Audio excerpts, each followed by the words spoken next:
బాలకృష్ణ, సౌందర్య జంటగా ఒకప్పుడు 'నర్తనశాల' అనే దేవుళ్ళ సినిమా స్టార్ట్ అయింది. ఆ సినిమా అసలు ఏ ముహూర్తాన స్టార్ట్ చేశారో కానీ ఫినిష్ కాలేదు. అంతే కాకుండా బాలకృష్ణ గారు 'బెల్లంకొండ' షూటింగ్ కేసులో ఇరుక్కున్నారు.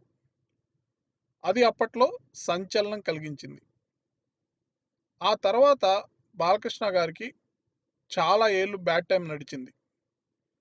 'అల్లరి పిడుగు', 'మహారథి' ఇలా చెప్పుకుంటూ పోతే వరుస ఫ్లాప్స్ వచ్చాయి. అలానే సౌందర్య గారు కూడా అకాల మరణం చెందారు. హెలికాప్టర్ క్రాష్‌లో ఈమె సడెన్‌గా చనిపోయారు. అసలు 'నర్తనశాల' సినిమాకి ఈ ఘటనలకు ఉన్న లింక్ ఏంటి?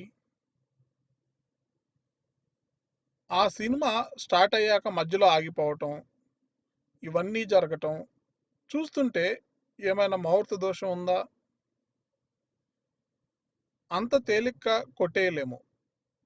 డైరెక్టర్ శ్రీను వైట్ల మరియు హీరో శ్రీకాంత్ వాళ్ళ ఇల్లు మారాక చాలా కష్టాలు వచ్చాయని వాళ్ళు ఇంటర్వ్యూస్‌లో చెప్పారు.